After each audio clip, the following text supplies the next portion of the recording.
Did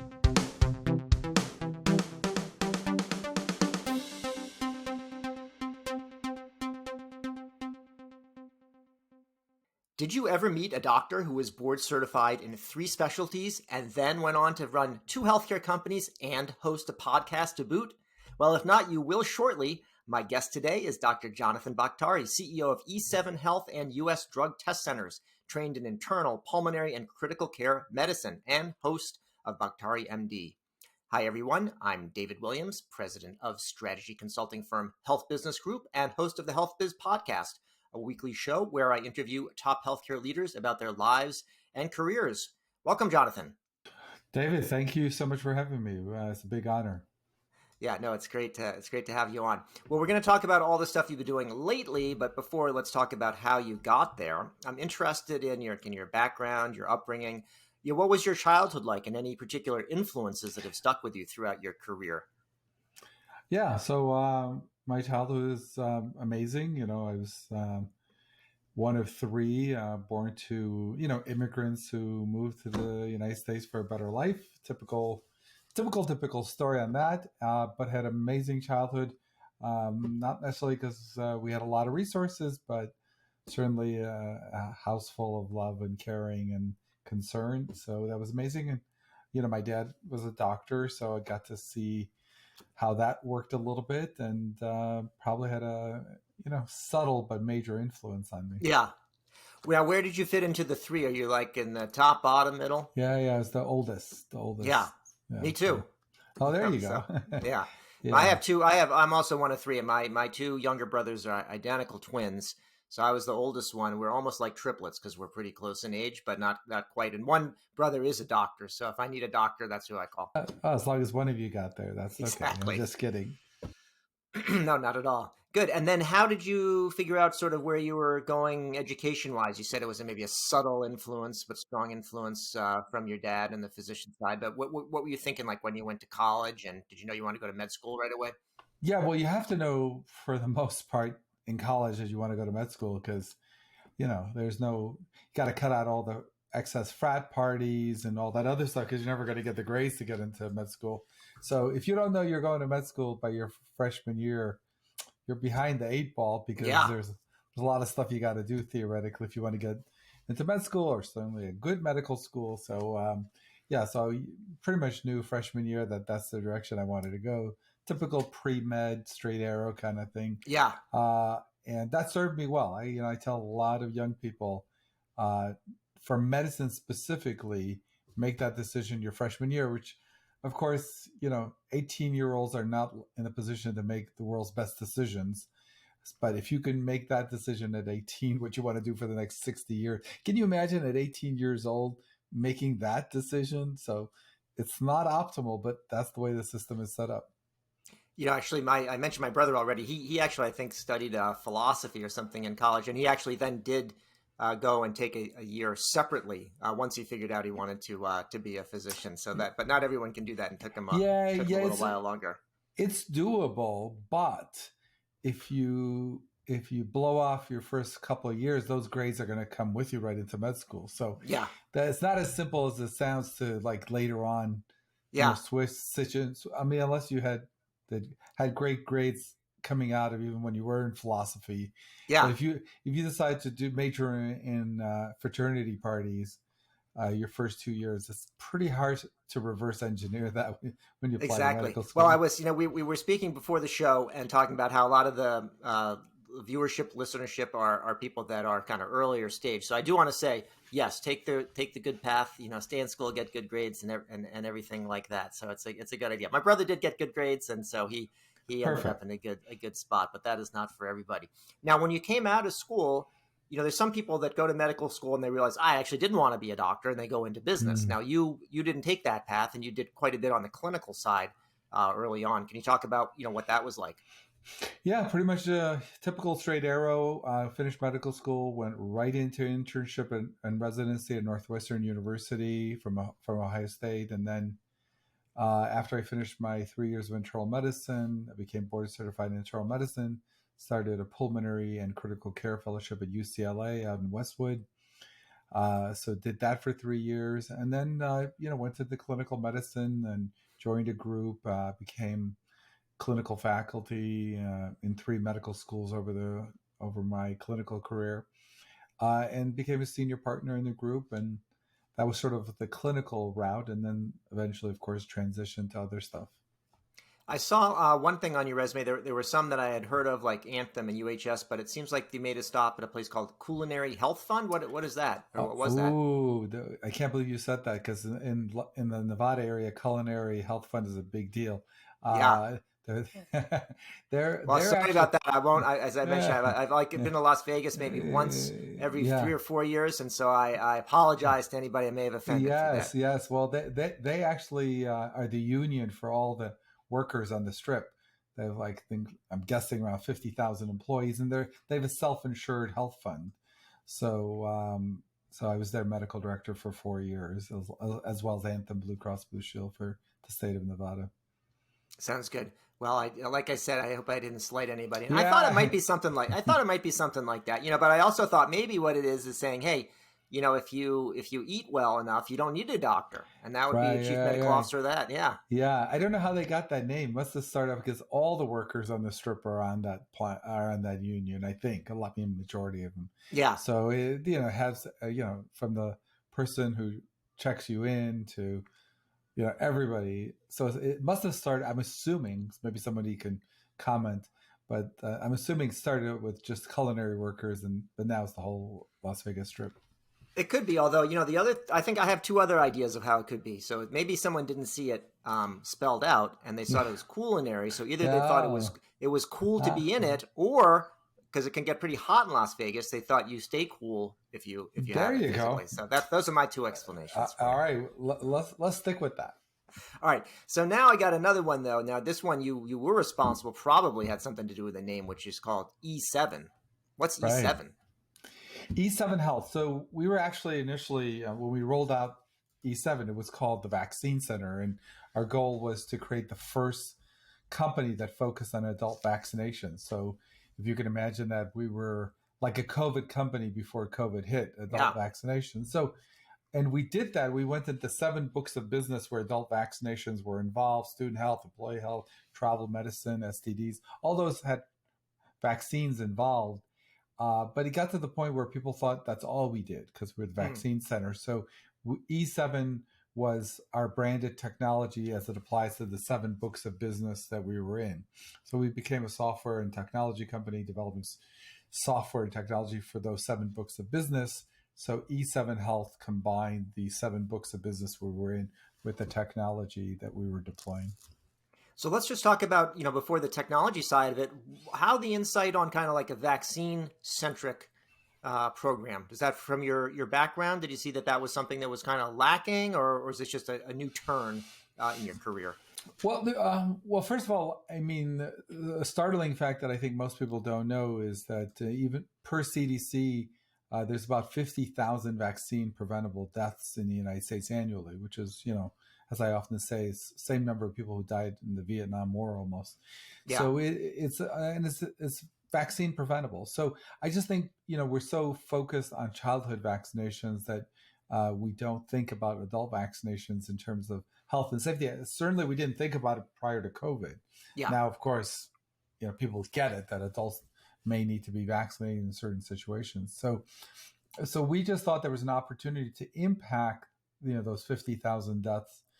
And the question really was how to best do it. And when we looked around, as everybody who even tried to do this, like Walgreens and CVS, that did it as a side hustle, if I can use that term. Their Walgreens is busy selling diapers and Frito-Lays, and by the way, you can get your vaccine. It wasn't like they were the world authority on it, not to poo-poo Walgreens or anybody else who gives out adult vaccination, even the health departments. They're busy, inspecting restaurants and swimming pools, and they're also giving out vaccines. So yeah. It just seemed like there was no central authority in the private sector on adult vaccination. So we really thought we could start something where that was the main hustle. We weren't going to do primary care, weren't going to do urgent care, just focus on that, and then write a lot of technology to support it, and then try to expand it nationally. No, I think it makes great sense. And if I think about it, was only recently that the big drugstore chains or any drugstore chain started to do vaccination, and you come in there and like, hey, uh, I'll get my condoms, but could I also, can I show me into the back room there and Yeah, stick yeah, me yeah, in the arm with yeah, it? yeah, or your diapers or Yeah, your but granola bar. even just filling a prescription, it kind of takes them out of their workflow. Except with the clinics for COVID vaccines, but generally speaking, they have to put something down, go somewhere else. It's not the most obvious thing. It is convenient because people might be Yeah, there, but yeah, and also traditionally pharmacists have not been trained in touching patients, right. so it required retraining, and I think traditional pharmacy schools, they assume that you're never actually going to do something Yeah, to a patient, so they had to reimagine what pharmacists do. nice. So I should have asked you first of all. You were busy in clinical practice. You had other things that you were working on in terms of some of these health plans and so on. Why become an entrepreneur, or did you always feel you were an entrepreneur even before starting a company? No, no, really. I mean, I think for me it was an evolution. One door opened another. I don't think there was never a moment where I said, "Aha, that's it." It was just, okay. Let me get on this committee. Oh, well, that was really interesting. And then being on that committee, somebody invited me to be on the next committee, and then somebody asked me to assume leadership role, whether it was head of a department or head of a ICU, and I think it was, for me, it was much more like a 4 or 5 year evolution to starting from that into becoming medical director and administrator, and then eventually entrepreneur and opening up our own company. Now, and I know you actually do this, I think, partly on your show, talking about entrepreneurs and another Mm-hmm. interviews. What do you tell people that are aspiring entrepreneurs, maybe in general? And then is there a different flavor for those that have been trained as physicians and have been working in a clinical setting? Which one do you want me to answer first? Because I think both are separate questions, but because Let's do it as two separate ones, because first of all, I was giving you the chance to say there's no difference, they're all the same. So why don't you start generally, and then the MD answer? Yeah, because a world apart.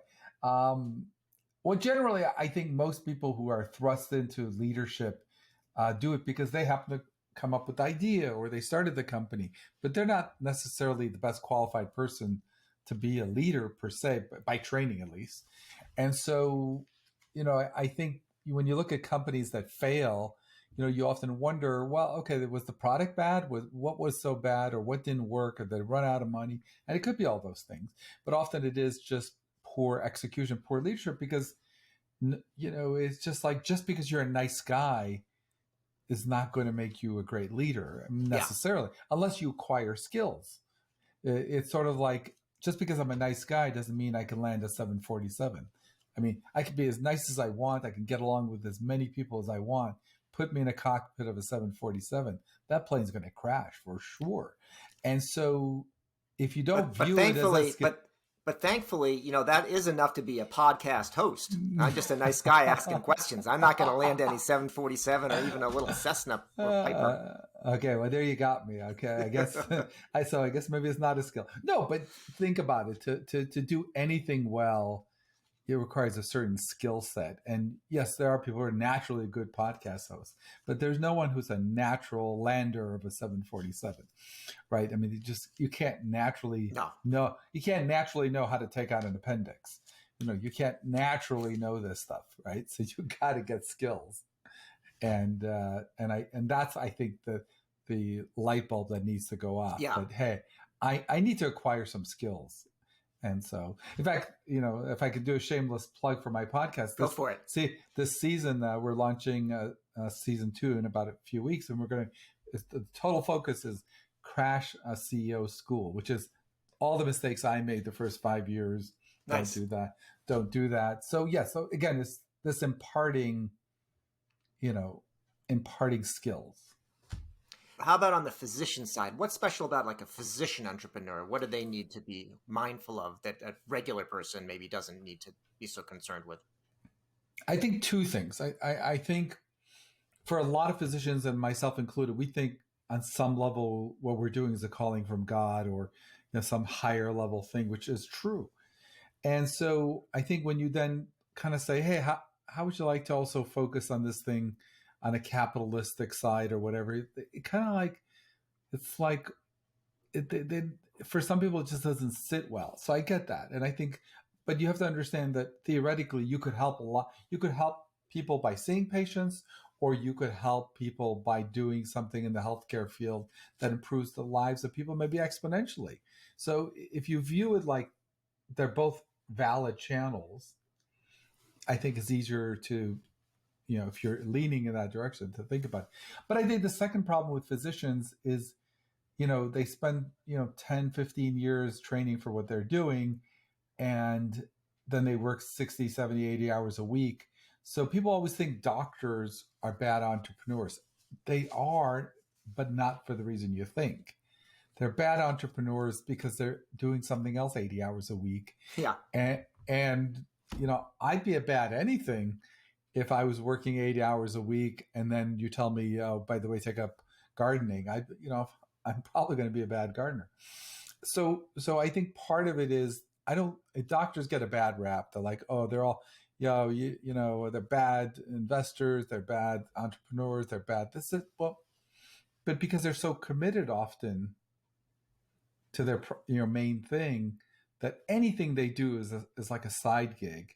And so one of the advice I give, really, if you're really going to break out of that clinical mode, yes, there may be a period where you may have to work 68 hours while the side thing gets going. But at a certain point, you're going to have to devote time and energy. Because, look, they got into med school, they passed organic chemistry, physics, they passed the MCATs or did well. They got into med school, they passed all the boards. They're not idiots. They just need to focus. And there you go. What do you think of that answer? That's a good, good. I feel like I'm on a game show. Like, good answer. That's what they say on Family Feud. Like, good answer, good answer. That's it gets a zero. So no, I think it's good. I work with some physicians now, but also when I was back at, say, Boston Consulting Group, I remember working with people that had been physicians, and they were still physicians. But the ones that had done, one I remember was a senior leadership there and done very well as a consultant, said the way he did it was he hung up his stethoscope. He has all the training, all the things he's been through, and I think, being through residency toughens you up and all the different things. But he fundamentally thought he's a business person now. He is working in consulting. He's not acting as a physician. Whereas I've seen some that still sort of think of themselves in the physician mode, which means a lot of, maybe you make less experimentation, on the patient. You're doing what's already sort of trained and according to guidelines. Anyway, that was what I had heard from one physician who was very successful as a consultant. He kind of hung up his stethoscope. Yes, he had all the advantages of the things that he'd done, but he wasn't thinking of himself as a doctor when he was doing the consulting work. And that's what he found held back some people. Right. And also, being a doctor, if you're trained in dermatology, you're usually the smartest guy in the room when it comes to dermatology. So that becomes an obstacle for some people, because can you now go in an environment and not be the smartest guy in the room on certain topics? Oh, we need a new financial software. Well, you are not the smartest guy in the room when it comes to picking that. And we need to have a more enterprise HR solution. Well, I promise you're not the smartest guy in the room. So now you can surround yourself with the smart people. And that's really the key to success. One of the things I talk about on my podcast. But surrounding yourself and knowing that you're there just to listen, and not always think, hey, I survived medical school, so how hard could this HR compliance stuff be? No, there's some of it. And I remember doing work like at hospitals, which you generally try to avoid as a consultant because they're not good customers and they're run by doctors. But you mentioned before, you said it. See, look at you. I said it. But it's good. Yes, but the issue there is where they think, well, this guy's not a doctor; he doesn't know anything. I'm a doctor; I know all these things. The other thing, to go back to your dissing of the big pharmacy chains, is some of those are run by pharmacists, and you can see the head of IT as a pharmacist, and the head of marketing as a pharmacist, and the CEO is a pharmacist, and you're thinking, I count on a pharmacist to make sure that they can get the number of pills right in the bottle, and that maybe if they're trained, they can, give me a vaccination. But, to really have that type of groupthink, I think is actually, I'll go out on a limb and say it's held them back to a certain extent. Yeah, I mean, I don't know. I'm not familiar with their models, truthfully, but I see there a lot of them are closing primary care and opening, and there's a lot of flux in that industry. And I think they're Yeah. trying to figure out where they want to be.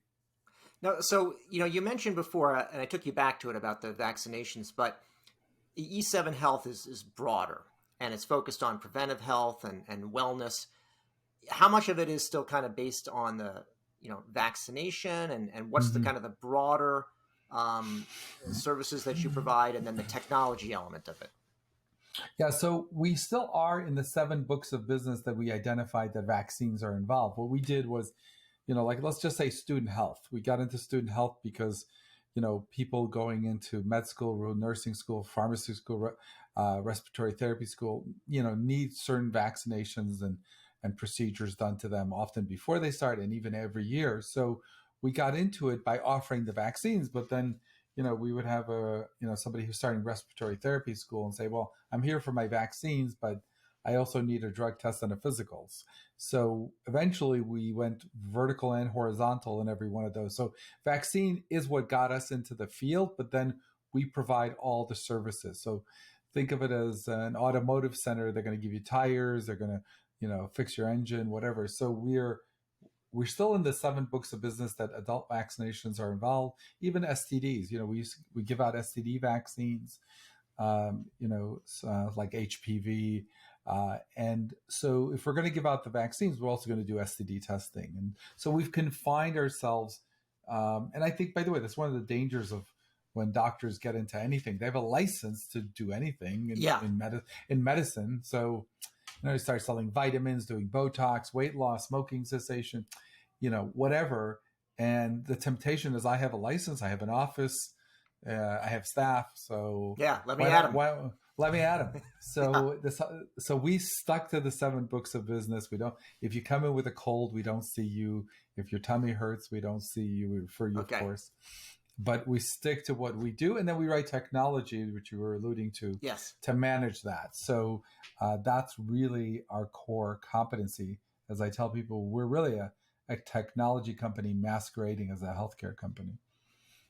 So I see there's another business, U.S. drug test centers, and is that completely separate? Because you were just talking about testing, and it sounded like there might be some overlap there. But talk about what that is Well, and how it relates, if it yeah, does. well, there's two companies we spun off from E7 Health that we could do nationally.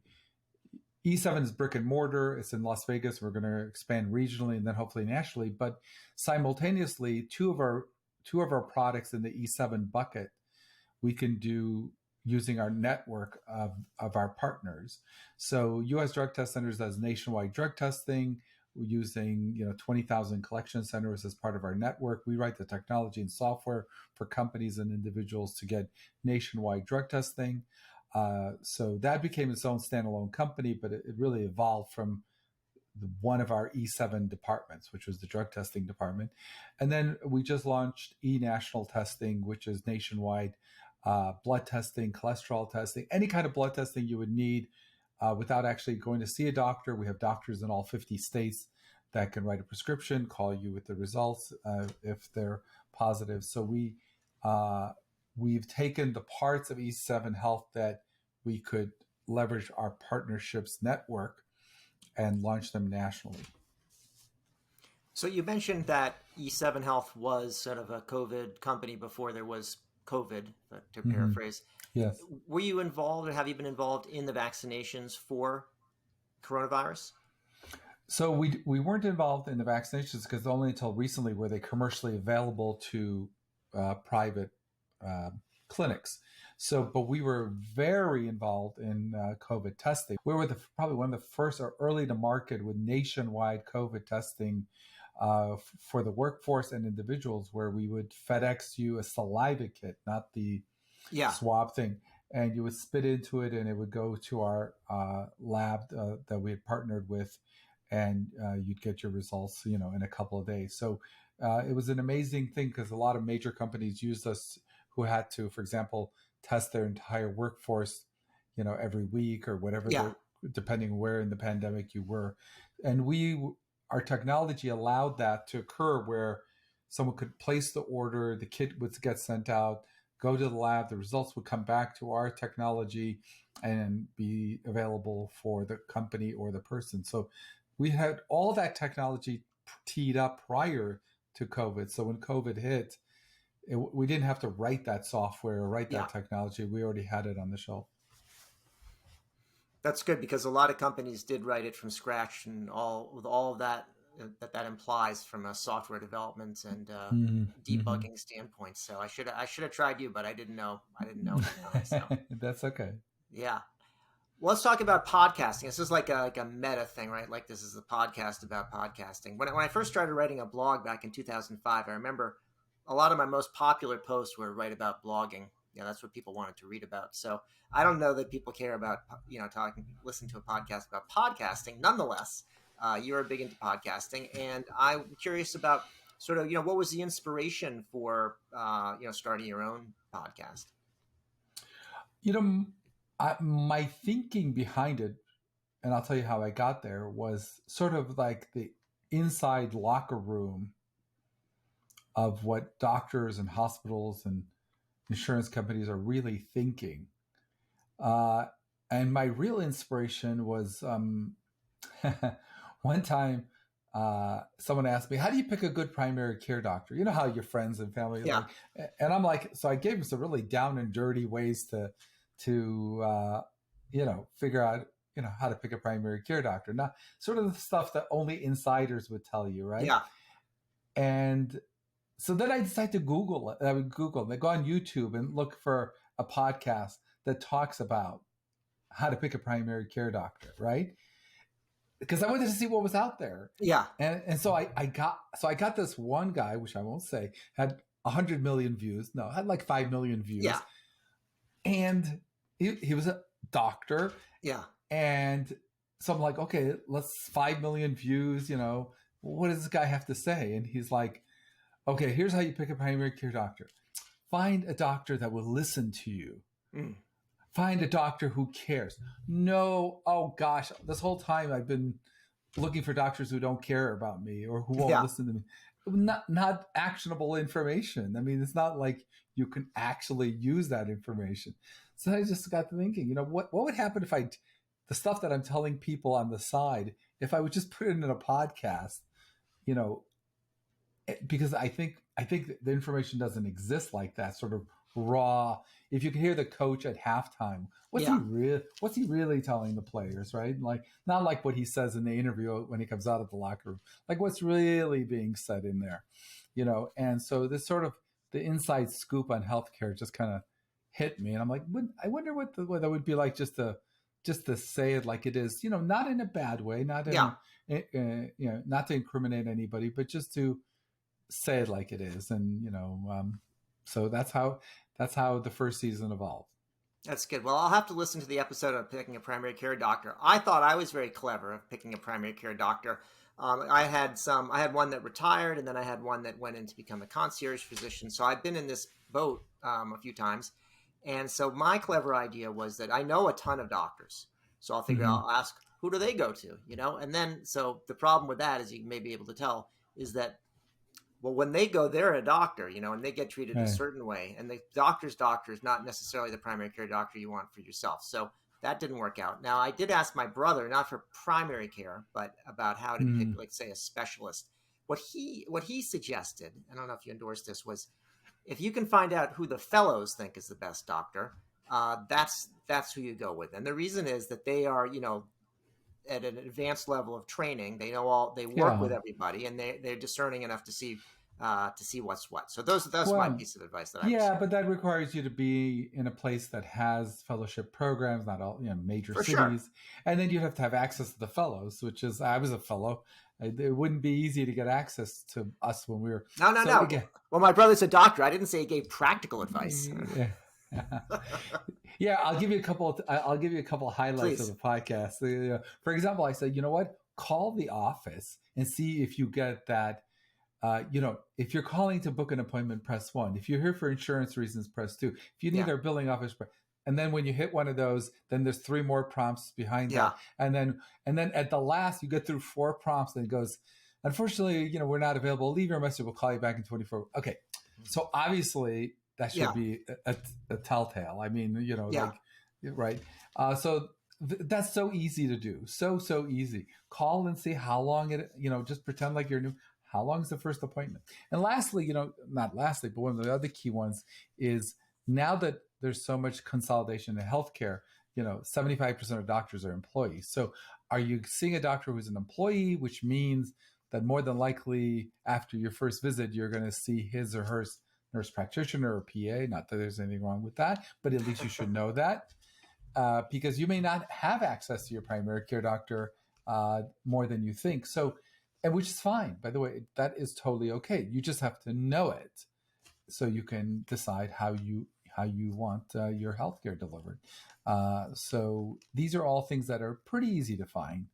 But again, if you go on these podcasts, they're like, find a doctor who will listen, or Yeah. find a doctor who cares. And like, excuse me, Yeah. doctor, do you care? Yeah. Yes, I do. Yeah. It's Prove not it. how Yeah. are you going to? Because those things are intangible. Yeah. How are you going to find out? Now, I Until think later. your podcast is mostly, as you say, sort of sharing the inside story, locker room story. But if I were a guest on your podcast, what would you ask me? Well, that's the thing. It's been very hard. So mainly it's me babbling on most of my podcasts. I don't Yeah. have guests too often, but the couple times I did, they had to be, I tried to get guests that I know nothing about what they're talking about. So I had one guest who was an insurance broker who sold Medicare and Medicare Advantage.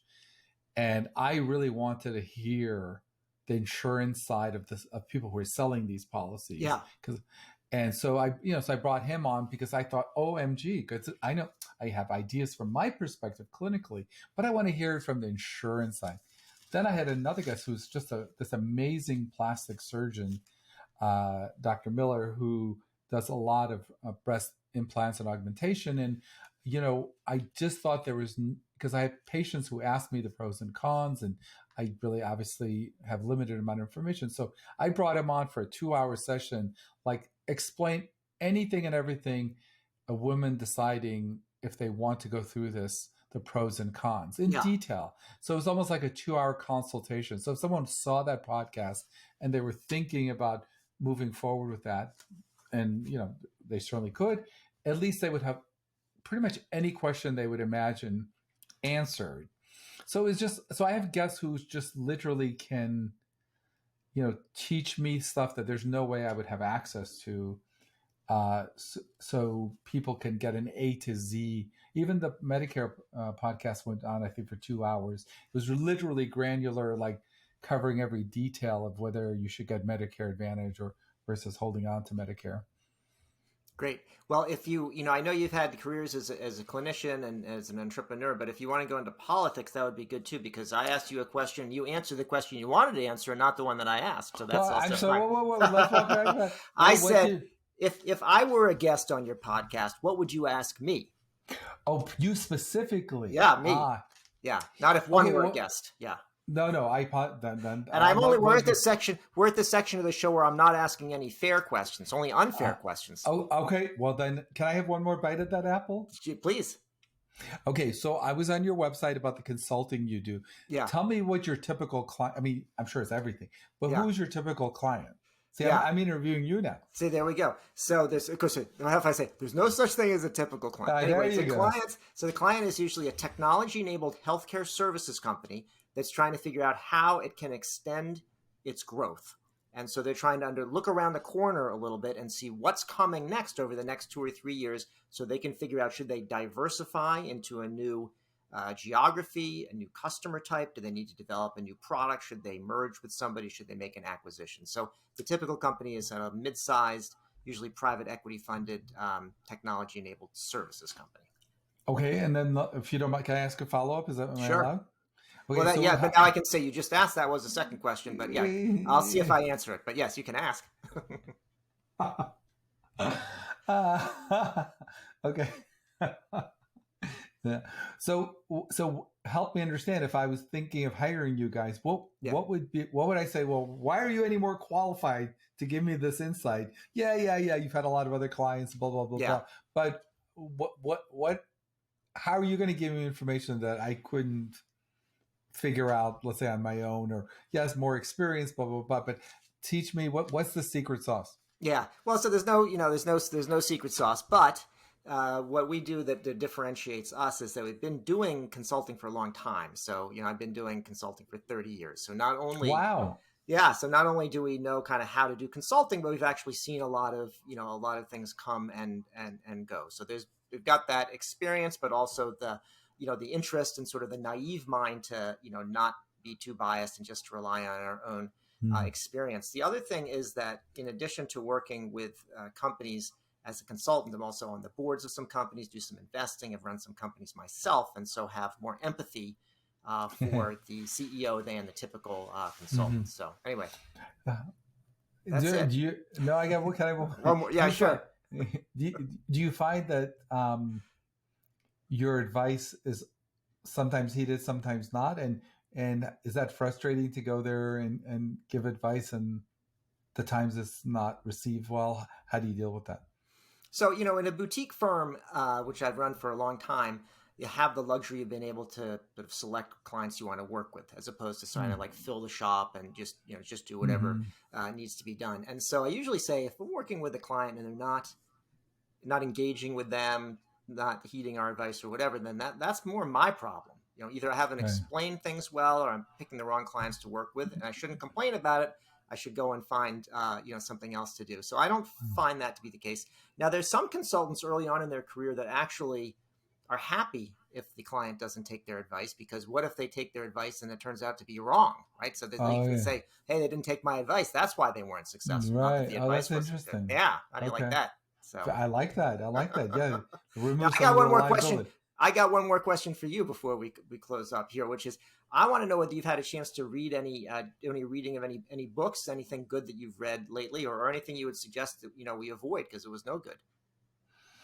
In terms of leadership and managing any kind of books, anything that anything, or if you're not reading books, I am no. There's two books that really kind of have hit me the hardest. One is called Tribal Leadership, which is really how to mentor people in your organization. So they're not. I don't want to summarize it in one sentence, but not only their goal is not just that they are great, but they make other people great. That's like the essence of it, but it's much more detail. I recommend anyone who's trying to put an organization together is kind of almost must reading. And then the other one that helps me, and which I tell everybody, is it's an old book. It's been around forever. It's a business book, Blue Ocean Strategies, in terms of what kind of fields to get into. So off the top of my head, those are two that both in terms of selecting the direction of your company and also how to mentor and grow your own staff.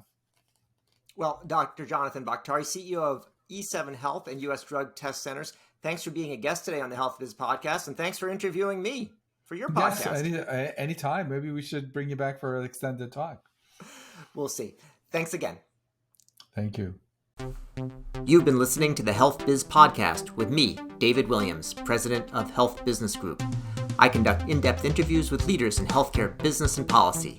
If you like what you hear, go ahead and subscribe on your favorite service. While you're at it, go ahead and subscribe on your second and third favorite services as well. There's more good stuff to come, and you won't want to miss an episode. If your organization is seeking strategy consulting services in healthcare, check out our website, healthbusinessgroup.com.